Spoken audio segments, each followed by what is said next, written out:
Good morning students. आज दिनांक 10 जुलाई 2020, विषय संस्कृत, कक्षा अष्टम। आज हम प्रथम पाठ पढ़ने जा रहे हैं, सुभाषितानी। उससे पहले हम थोड़ा सा जो है वो बात कर लेते हैं। आपकी पुस्तक है जिसका अर्थ नाम है रुचिरा। रुचिरा पुस्तक में आप जानते हैं कि प्रथम पाठ है सुभाषितानी। जैसा कि आप लोग जानते हैं कि समाज में रहते हुए उसी व्यक्ति को अधिक जो है पसंद किया जाता है जो अच्छे वचन बोलता है, क्योंकि जीवन में जो व्यक्ति अच्छा वचन बोलता है, हमेशा मृदु बोलता है, मीठा बोलता है, उसी व्यक्ति को सभी लोग याद करते हैं।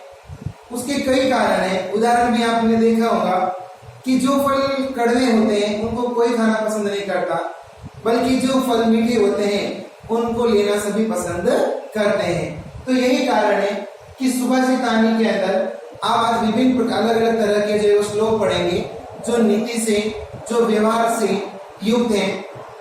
सुभाषितानी का अर्थ है सुधन भाषित, सुभाषित अर्थात कि मधुर वचन। तो इस तरह से आप जो है यहाँ पर आज अच्छे वचनों को सुनेंगे। आप लोग जानते हैं कि चाहे कोई भी संस्कृत का ग्रंथ रहा हो, सदैव जो है वो उसमें अलग अलग तरह की नीति से युक्त, अच्छे स्वभाव से संबंधित, अपने व्यवहार से संबंधित या वाणी से संबंधित, सत्य से संबंधित कई सारे श्लोक जो है वो पुस्तकों में दिए जाते हैं। तो आप भी जो है वो इस प्रथम पाठ सुभाषितानी में कुछ नीति से युक्त, अच्छी बातों से युक्त श्लोकों को पढ़ेंगे, जिससे कि हमें कई सारी शिक्षाएं जो है वो अर्जित होगी और कहीं न कहीं हमें अपने जीवन में आगे बढ़ने के लिए ये श्लोक प्रेरित करते हैं। और वैसे भी आप जानते हैं कि पहला पाठ जो होता है वो हमेशा या तो कोई सरस्वती माता की वंदना और या भारत माता की वंदना या माता पिता गुरु की वंदना इत्यादि से संबंधित प्रथम पाठ होता है। क्यों होता है? क्योंकि ये एक तरह की जो है वो वंदना होती है जिसके द्वारा आप उनके प्रति अपनी जो है वो कृतज्ञता प्रकट कर सके, उनका आशीर्वाद प्राप्त कर सके। तो सुभाषितानी में भी आप कुछ ऐसे श्लोक पढ़ेंगे जिनके द्वारा आपको जीवन में अच्छे कार्य करने और आगे बढ़ने की प्रेरणा आपको मिलेगी। तो आइए हम पढ़ते हैं सुभाषितानी। सुभाषित, सबसे पहले पाठ का परिचय पढ़ लेते हैं।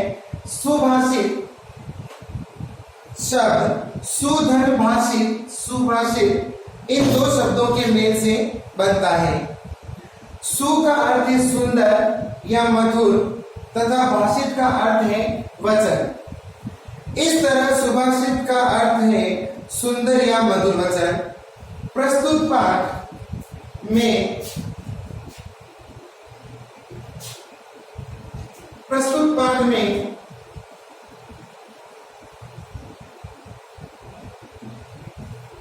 सुक्ति मंजरी, नीति शतकम,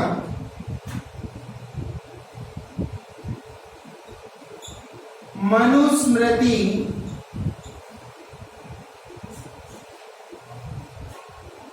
शिशुपाल वधम,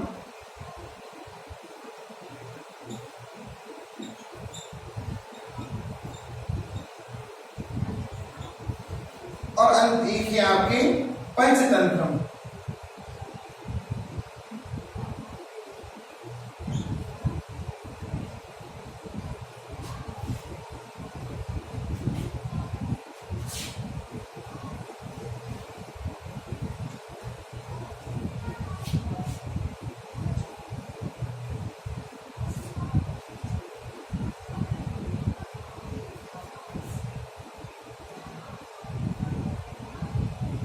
इस तरह से जो है वो सुभाषित में इस पाठ के अंदर, प्रस्तुत पाठ में सुक्ति मंजरी, नीति शतकम, मनुस्मृति, शिशुपाल वधम तथा पंच पंचतंत्रम से रोचक और विचारपरक श्लोकों को संग्रहित किया गया है। रोचक का अर्थ होता है रुचिकर, अच्छे लगने वाले। विचारपरक का अर्थ होता है जिन पर हम विचार कर सकें और हम इनसे कुछ शिक्षा प्राप्त कर सकें। तो आप पढ़ रहे हैं कि सुभाषितानी जो है वो सुभाषित शब्द से बना है। सुभाषित का अर्थ होता है, सु का अर्थ होता है मधुर, भाषित का अर्थ है वचन, अर्थात मधुर वचन। इस पाठ में आप सुक्ति मंजरी, नीति शतकम, मनुस्मृति, शिशुपाल वधम और पंचतंत्रम, इन सभी ग्रंथों से कुछ रोचक अर्थात रुचिकर, अच्छे लगने वाले और विचारपरक, जिन पर आप विचार कर सके, कुछ शिक्षा ग्रहण कर सके, ऐसे श्लोक जो है वो आपके यहाँ पर जो है वो संकलित हैं। तो इन सभी इन 5 सुक्ति मंजरी, नीति शतकम, मनुस्मृति, शिशुपाल वधम और पंचतंत्रम से कुछ श्लोक लेकर आपके इस पाठ में सुभाषितानी के अंदर जो है वो संग्रहित किए गए हैं, जिनको पढ़कर आप अभिरुचि भी ले सकते हैं तथा साथ में जीवन में आगे बढ़ने की प्रेरणा भी आप प्राप्त करेंगे। तो आइए हम पढ़ते हैं सुभाषितानी के श्लोक।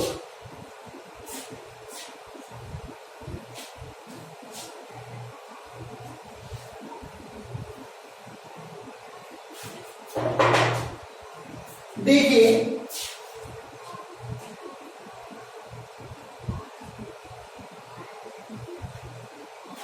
गुणा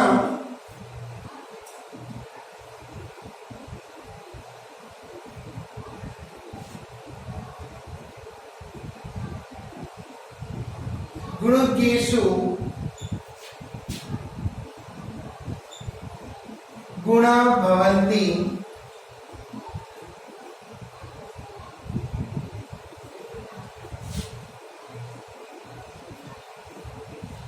दो लाइन में लिख देते हैं ताकि आपको समझने में आसानी होगी। देखिए,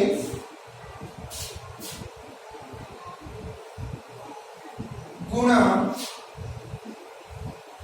गुणकेषु गुणा भवन्ति,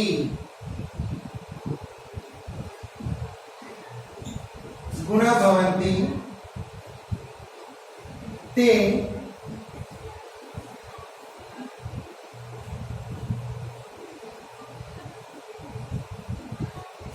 निर्गुणं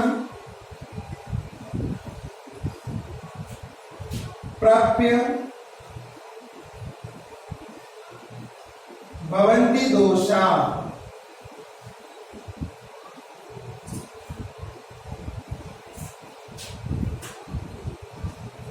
सु स्वादु तोया, तोया का अर्थ होता है जल,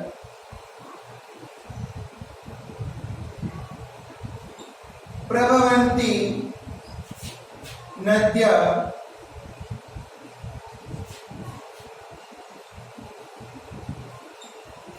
समुद्रमा साध्य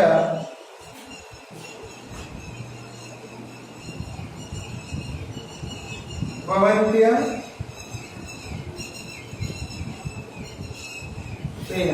बहुत ही अच्छा जो है यहाँ पर एक श्लोक दिया गया है। गुणा, गुण का अर्थ होता है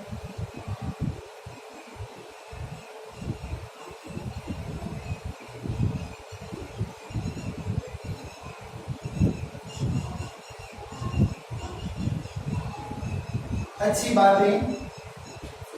गुणकेषु गुणवान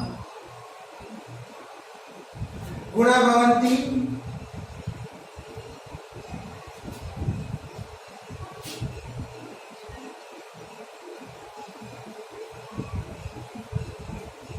ते निर्गुणं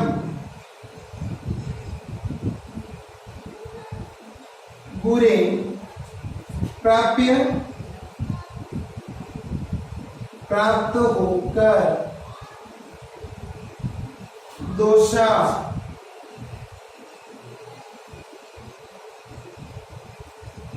बुराई। उसी तरह से सुस्वादु तोया, सुस्वादु तोया का अर्थ है स्वादिष्ट जल। प्रभवंती बहती हैं। नद्य, नदियां। समुद्रम असद्य, समुद्र का अर्थ होता है समुद्र और असद्य का मतलब होता है प्राप्त होकर या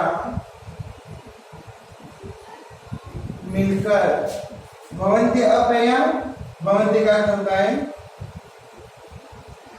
हो जाती हैं।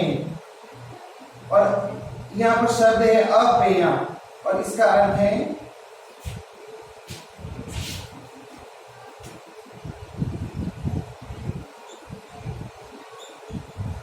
अपेय, अर्थात कि जो पीने योग्य न हो। तो आप देख रहे हैं यहाँ पर कि आपका प्रथम श्लोक है गुणा गुणज्ञेषु गुणा भवन्ति ते निर्गुणं प्राप्य भवन्ति दोषा सुस्वादु तोया प्रभवन्ति नद्य समुद्रम आसाद्य भवन्ति अपेया। अर्थात कि यहाँ पर पहले श्लोक में बताया गया है कि गुण जब गुणवान व्यक्ति को प्राप्त करते हैं तो उसकी शोभा बढ़ जाती है, अर्थात कि वे गुण जो हैं वो और अधिक गुणों में परिवर्तित हो जाते हैं। ते निर्गुणं प्राप्य भवन्ति दोषा, लेकिन उसी प्रकार से यदि गुण निर्गुण प्राप्त कर लेता है तो वे गुण होते हुए भी बुराई में अर्थात कि दोष में परिवर्तित हो जाते हैं। कैसे? जैसे कि हम लोग देखते हैं कि कोई यदि व्यक्ति बंदूक चलाने में बहुत ही माहिर है, बहुत ही अच्छा है, शारीरिक तौर पर वह बलिष्ठ है, तो बहुत अच्छी बात है। यदि वह आर्मी में जाता है, फौज में जाता है, तो उसका बंदूक चलाने की जो स्किल है, कला है, जो उसका शारीरिक बल है, वह सभी देश के हित में काम आता है। लेकिन वही व्यक्ति यदि अच्छे काम नहीं करता है या किसी अच्छे जॉब में नहीं जाता है और वह व्यर्थ में दूसरों को परेशान करता है, लड़ाई झगड़ा करता है, तो उसका ये जो बंदूक चलाना और जो शारीरिक बल है वो कोई काम नहीं आता। तो अर्थात कि गुणा गुणज्ञेषु गुणा भवन्ति, गुण जब गुणवान व्यक्ति को प्राप्त कर लेते हैं तो उनकी शोभा बढ़ जाती है। ते निर्गुणं प्राप्य भवन्ति दोषा, और वही गुण या अच्छी बातें यदि बुरे व्यक्ति को प्राप्त हो जाती हैं तो वे अच्छी बातें होते हुए भी बुराई में परिवर्तित हो जाती हैं। किस प्रकार से? जिस प्रकार से सुस्वादु तोया प्रवहन्ति नद्या, जब नदियां पर्वतों से प्रवाहित होती हैं, बहती हैं, निकलती हैं, तो उनका जल सुस्वादु तोया, तो उनका जल अत्यंत स्वादिष्ट होता है। जब नदियां पर्वतों से निकलती, हिमालय से निकलती है, तो उसका जल अत्यंत स्वादिष्ट होता है, मधुर होता है।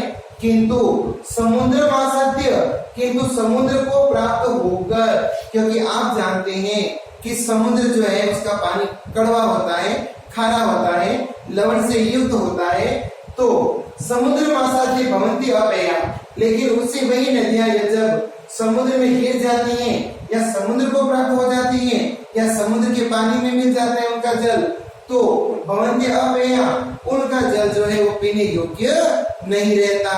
उसी प्रकार से गुणवान व्यक्ति के पास यदि कोई अच्छी बात चली जाती है या गुण यदि गुणवान व्यक्ति के पास जाते हैं तो वे और अधिक गुणों में परिवर्तित हो जाते हैं, अर्थात कि उनकी शोभा और अधिक बढ़ जाती है। किंतु यदि वही गुण यदि बुरे व्यक्ति के पास चले जाते हैं तो वे बुराई में अर्थात कि दोष में परिवर्तित हो जाते हैं। जिस प्रकार से सुस्वादु तोया प्रभवन्ति नद्या, जिस प्रकार से नदियां जब पर्वतों से निकलती हैं, बहती हैं, तो उस समय सुस्वादु तोया, उनका जल अत्यंत स्वादिष्ट होता है। किंतु वही नदियां जब समुद्र असाध्य, समुद्र को प्राप्त कर लेती हैं, अर्थात कि नदियों का जल जब समुद्र के जल में मिल जाता है तो वह जल मीठा होते हुए भी भवन्ति अपेया, वह जल जो है वो पीने योग्य नहीं रहता। इसलिए हमेशा हमें अच्छी बातों को ही सीखना चाहिए, बुरी बातें सीखने से कोई अर्थ नहीं है, जीवन का ह्रास होगा। जबकि अच्छी बातें यदि सीखेंगे तो जीवन हमेशा जो है उन्नति की तरफ बढ़ेगा। तो इस तरह से जो है ये आपके पहला श्लोक है, उसकी हमने व्याख्या की। तो उससे पहले देखिए, इसमें आपको एक चीज ध्यान रखनी है,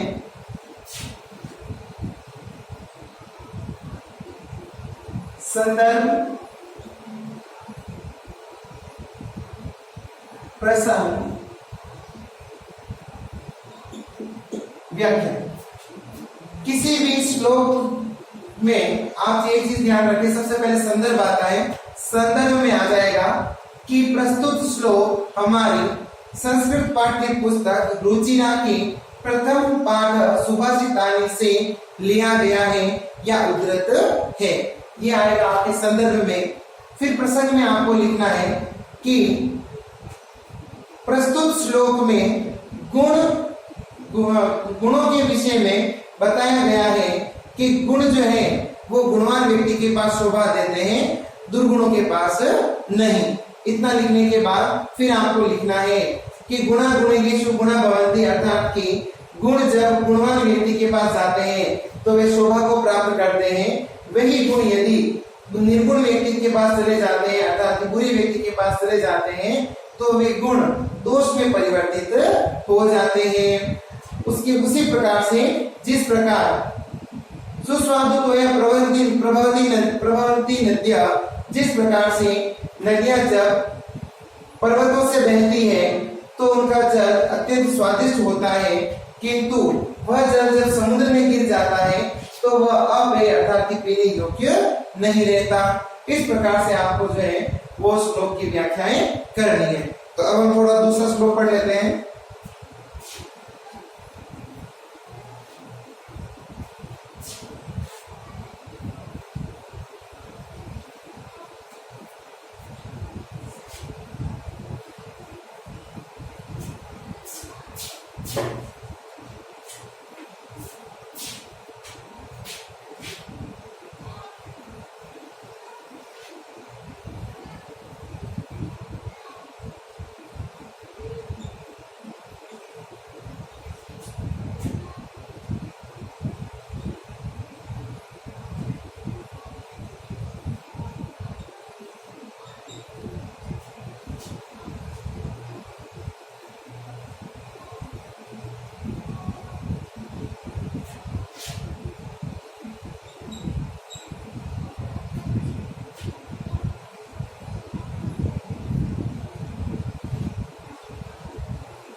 साहित्य संगीत कला विहीना, साक्षात पशु पुच्छ विषाणहीना।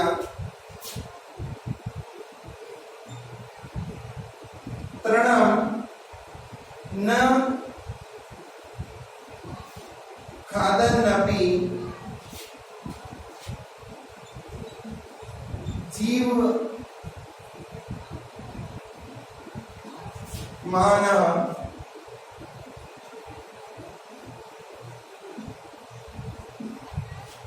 तद्भाग ध्येयम् परमं पशूनाम्। देखिए, साहित्य संगीत, साहित्य का अर्थ होता है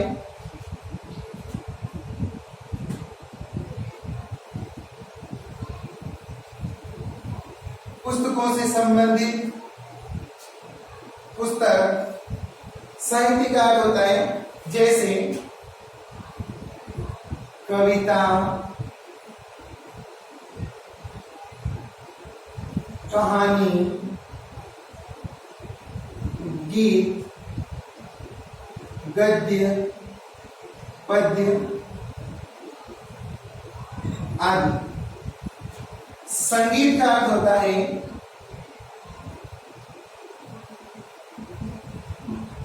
संगीत अर्थात कि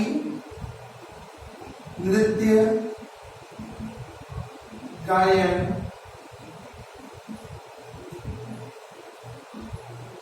वाद्य यंत्र, ज्ञान। उसके बाद में कला विहीन, विभिन्न कलाओं से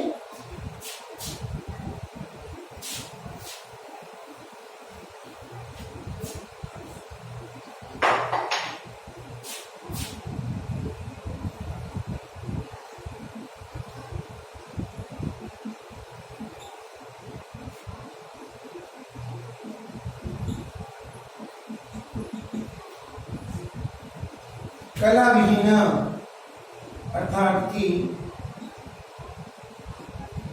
चित्रकला,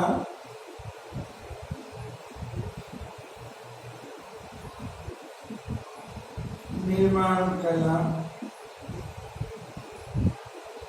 आदि। साक्षात, साक्षात का अर्थ होता है वास्तव में या प्रत्यक्ष। पशु का अर्थ होता है जानवर,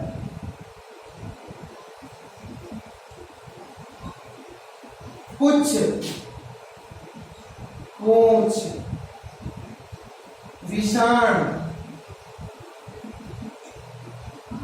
सींग, विहीन, हीन का अर्थ होता है बिना। तृणम, तृणम का अर्थ होता है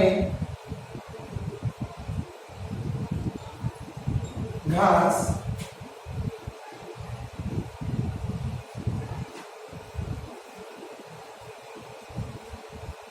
खाकर, जीवमान मनुष्यों पर। तद्भाग्य, तद का अर्थ होता है उन।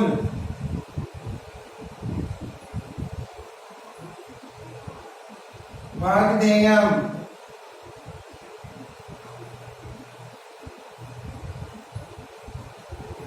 भाग्यशाली।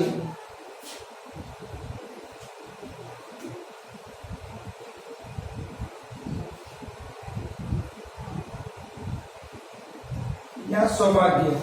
परम,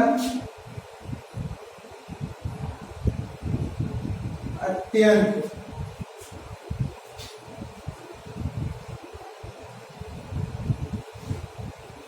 जी मान करते थे, जीवित नहीं है।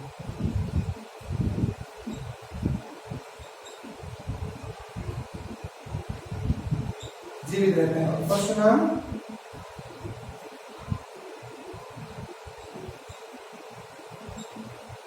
पशुओं का।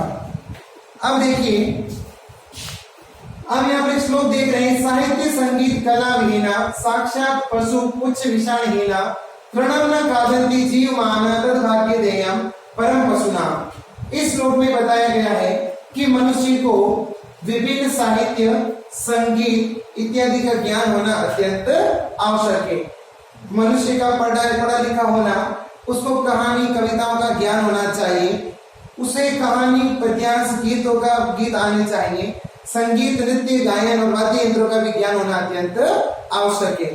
तो यहाँ कहा गया है संगीत साहित्य, साहित्य संगीत कला विहीना, कि साहित्य संगीत तथा कलाओं से विहीन, साक्षात पशु पुच्छ विषाणहीना।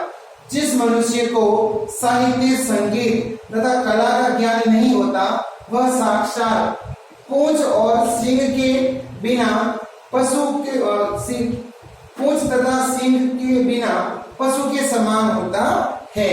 तो कवि यहाँ पर कहता है कि साहित्य संगीत कला विहीना, कि साहित्य संगीत और कला के बिना मनुष्य पूंछ तथा सींग के अभाव में साक्षात पशु के समान होता है।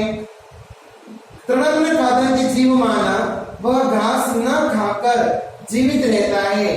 तद्भाग्यदेयं परम पशुनाम, यह पशुओं का अत्यंत सौभाग्य है कि ऐसा व्यक्ति जो है वो घास नहीं खाता है बल्कि जीवित तो रह जाता है। यदि वो घास खाना प्रारंभ कर देता तो शायद पशुओं के लिए तो कुछ बचता ही नहीं।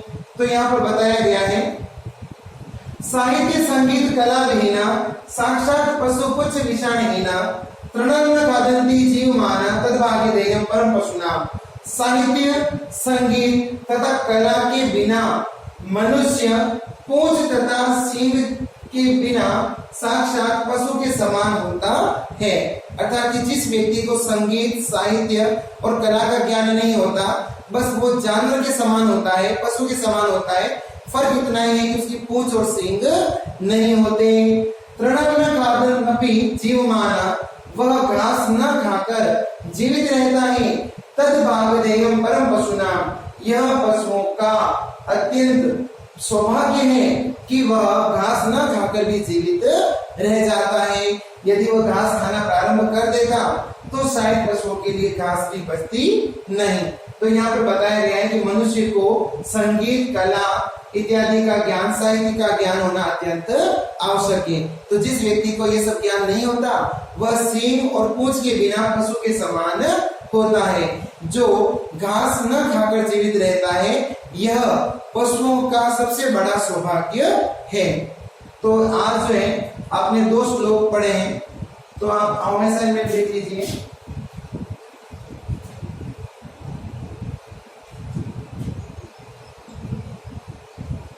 प्रथम पाठ के पाठ का पाठ परिचय तथा श्लोक 1 व 2 की सप्रसंग हिंदी व्याख्या करें। तो आप देख रहे हैं कि आपको मैंने 2 श्लोक पढ़ाए, तो आपको जो है वो पहले पाठ का पाठ परिचय लिखना है तथा 2 श्लोकों का सप्रसंग हिंदी व्याख्या करनी है। धन्यवाद।